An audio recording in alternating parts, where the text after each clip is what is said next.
আজকের ভিডিওতে তোমাদের ক্লাস 10-এর রায়মার্টিন প্রশ্নবিচিত্রা 2025-এর লাইফ সায়েন্সের প্রতিটি চ্যাপ্টার ওয়াইজ যে প্রশ্নগুলো দেওয়া রয়েছে তার 3 নম্বর চ্যাপ্টার অর্থাৎ বংশগতি এবং কয়েকটি সাধারণ জিনগত রোগ, এই চ্যাপ্টারের ফার্স্ট পার্ট 3.1 অর্থাৎ বংশগতির অতি সংক্ষিপ্ত উত্তরধর্মী প্রশ্নগুলো উত্তর সহ আলোচনা করব, যার পৃষ্ঠা সংখ্যা রয়েছে 974 এবং 975।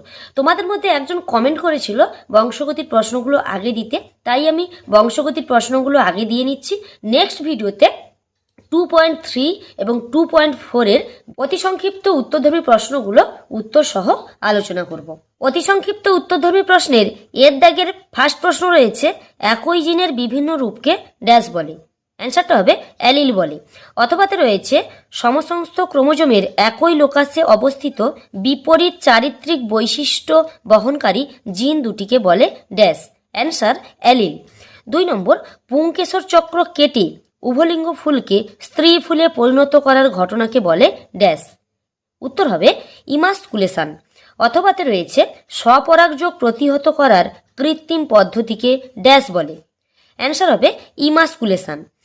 3 নম্বর, হেটারোজাইগাস জীবে ড্যাশ বৈশিষ্ট্যটি সর্বদা অপ্রকাশিত থাকে। উত্তর প্রচ্ছন্ন বৈশিষ্ট্যটি। অনুরূপ প্রশ্ন রয়েছে, দেখো, পিতামাতার যে গুণটি অপত্যের মধ্যে প্রকাশ পায় না তা হলো ড্যাশ গুণ। অ্যান্সার হবে প্রচ্ছন্ন গুণ। 4 নম্বর, প্রচ্ছন্ন বৈশিষ্ট্য সর্বদা ড্যাশ অবস্থায় প্রকাশিত হয়। অ্যান্সারটা হয়ে যাবে জাইগোট অবস্থায়। 5 নম্বর, বীজের কুঞ্চিত আকার একটি ড্যাশ বৈশিষ্ট্য।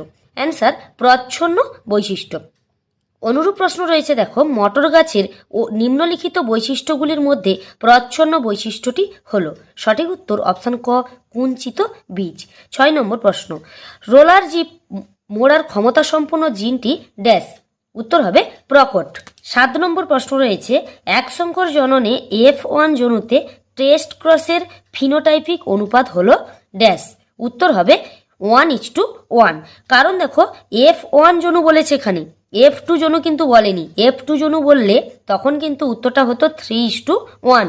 যেহেতু এখানে F1 বলেছে, অর্থাৎ F1 জনু, অর্থাৎ যদি মটর গাছের কথা ভাবি তাহলে F1 জনুতে পাওয়া যায় ক্যাপিটাল টি স্মল টি, অর্থাৎ শঙ্করলম্বা মটর গাছ।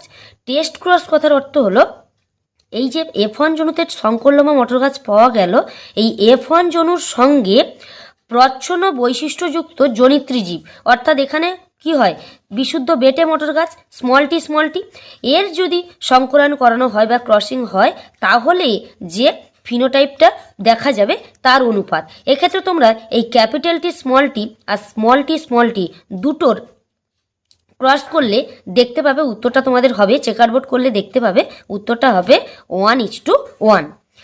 8 নম্বর প্রশ্ন, মটর গাছের ভিন্ন ভিন্ন ড্যাশ একই ফিনোটাইপ দেখাতে পারে। অ্যান্সারটা হবে ভিন্ন ভিন্ন জিনোটাইপ। 9 নম্বর রয়েছে, মেন্ডেল বংশগতির একক জিনকে ড্যাশ নামে অভিহিত করেন।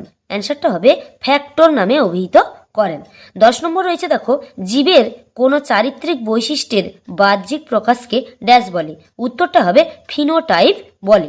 11 নম্বর প্রশ্ন, সমসমস্ত ক্রোমোজোমের একই লোকাসে অবস্থিত অ্যালিলগুলি বিপরীতধর্মী হলে জীবটিকে বলে ড্যাশ। উত্তরটা হবে হেটারোজাইগাস জীব। এরপর আমরা বিদ্যাগের প্রশ্নগুলোর উত্তর দেখে নেব। বিদ্যাগে রয়েছে, দেখো, নিচের বাক্যগুলো সত্য অথবা মিথ্যা নিরূপণ করো। 1 নম্বর প্রশ্ন, মেন্ডেল তার বংশগতি সংক্রান্ত পরীক্ষাগুলোর বর্ণনায় জিন শব্দটি ব্যবহার করেছিলেন। এই বাক্যটি মিথ্যা, কারণ মেন্ডেল তার পরীক্ষার জন্য জিন শব্দটি ব্যবহার করেনি, তিনি ফ্যাক্টর শব্দটি ব্যবহার করেছিলেন। 2 নম্বর, মেন্ডেল মটর গাছের এক সংকর জনন পরীক্ষায় প্রথম অপত্য জনুতে অর্থাৎ F1 জনুতে 75% বিশুদ্ধ লম্বা মটর গাছ পেয়েছিলেন। এই বাক্যটিও মিথ্যা, কারণ প্রথম অপত্য জনুতে তিনি 100% লম্বা মটর গাছ পেয়েছিলেন, অর্থাৎ 100% সংকর লম্বা মটর গাছ পেয়েছিলেন, তাই এই বাক্যটি মিথ্যা। 3 নম্বর, মানুষের ডিম্বাণুতে লিঙ্গ নির্ধারক এক জোড়া সেক্স ক্রোমোজোম থাকে।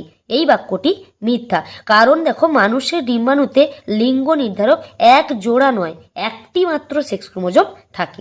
4 নম্বর প্রশ্ন, সংযুক্ত কানের লতি ও রোলার জিভ অটোজোম বাহিত বংশগত বৈশিষ্ট্য।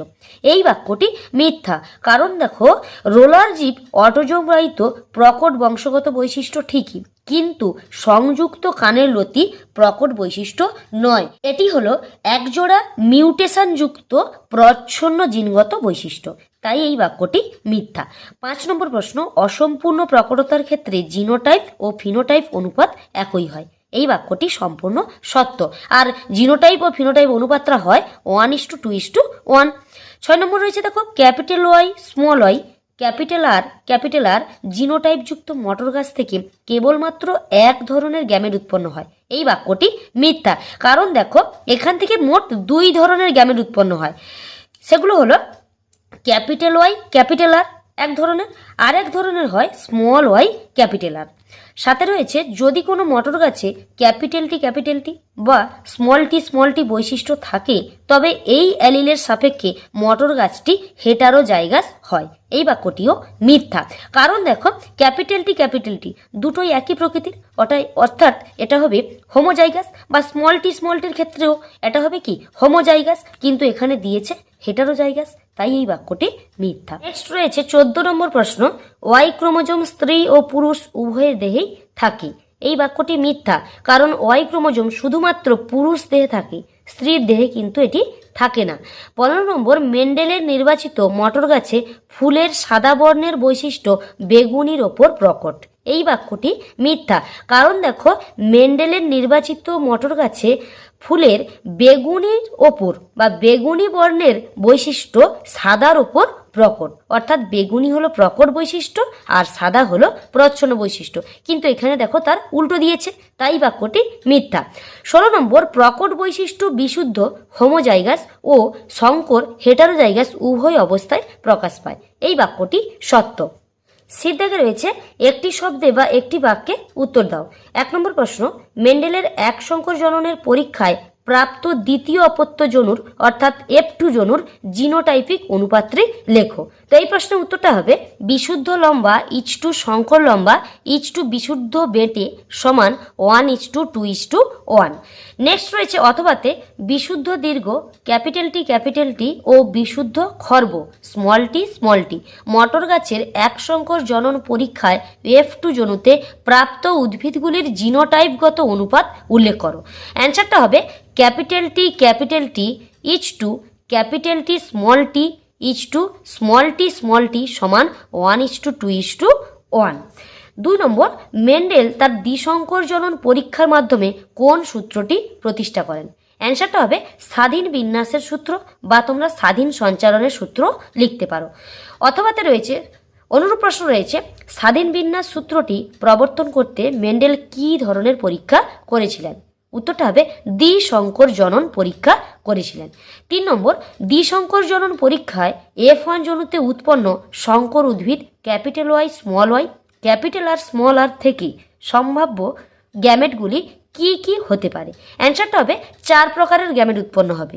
তো 4 প্রকারের কি কি গ্যামেট সেটা দেখে নাও তোমরা। ক্যাপিটাল ওয়াই স্মল আর হবে small Y capital R small R. মোট এই 4 প্রকারের গ্যামেট উৎপন্ন হবে। 4 নম্বর, মেন্ডেলের দ্বিসংকর জননের পরীক্ষায় F2 জনুতে প্রাপ্ত ফিনোটাইপিক অনুপাত্রে লেখো। এই প্রশ্নের উত্তরটা হবে 9:3:3:1। 5 নম্বর, মেন্ডেলের বংশগতির পরীক্ষার জন্য তিনি মটর গাছের কত জোড়া বিপরীতধর্মী যুগ্ম বৈশিষ্ট্য নির্বাচন করেছিলেন? অ্যান্সারটা হবে 7 জোড়া। 6 নম্বর প্রশ্ন, ওয়াই ক্রোমোজোম বাহিত জিনকে কি বলে? উত্তর হবে হোলান্ড্রিক জিন বলে। 7 নম্বর প্রশ্ন, একটি জীব একটি চরিত্রের জন্য বিশুদ্ধ হলেও আরেকটি চরিত্রের জন্য অন্য কি হতে পারে? উত্তরটা হবে হ্যাঁ, হতে পারে। 8 নম্বর প্রশ্ন, মানুষের দেহের কোষে কি কি প্রকারের যৌন ক্রোমোজোম বা অ্যালোজোম দেখা যায়? 2 প্রকারের যৌন ক্রোমোজোম দেখা যায়, এক্স এবং ওয়াই। অনুরূপ প্রশ্ন রয়েছে, একজন স্বাভাবিক পুরুষ মানুষের দেহে কোন কোন লিঙ্গ নির্ধারক ক্রোমোজোম কটি করে দেখা যায়? যেহেতু পুরুষ মানুষ বলেছে, তাহলে লিঙ্গ নির্ধারক ক্রোমোজোম এক্স এবং ওয়াই দুটোই দেখা যায় এবং দুটোই একটি করে দেখা যায়। 9 নম্বর প্রশ্ন, মানুষের ক্ষেত্রে কন্যা সন্তান সৃষ্টিতে কি প্রকার জননকোষের মিলন ঘটে? দেখো, কন্যা সন্তান সৃষ্টিতে বলে দিয়েছে, তাহলে 22A প্লাস এক্স এইরকম দুটো জননকোষের মিলন ঘটে, অর্থাৎ সে তার মাতার দেহ থেকেও যে গ্যামেটটা পাবে 22A প্লাস এক্স, আর পিতার দেহ থেকেও যে গ্যামেটটা উৎপন্ন হবে 22A প্লাস এক্স, দুটোর মিলনেই উৎপন্ন হবে 44A প্লাস এক্স এক্স। তবেই হবে এটা কি কন্যা সন্তানের একটা ক্রোমোজোমের দেহের ক্রোমোজোমের বিন্যাস। এরপর দেখো 10 নম্বর প্রশ্ন, অর্থাৎ আজকের ভিডিওর লাস্ট প্রশ্ন, সুস্থ মানুষের মধ্যে দেখা যায় এমন একটি বংশানুক্রমিকভাবে সঞ্চারিত প্রকরণের উদাহরণ দাও। উত্তরটা হবে মানুষের কানের সংযুক্ত এবং মুক্ত লতি।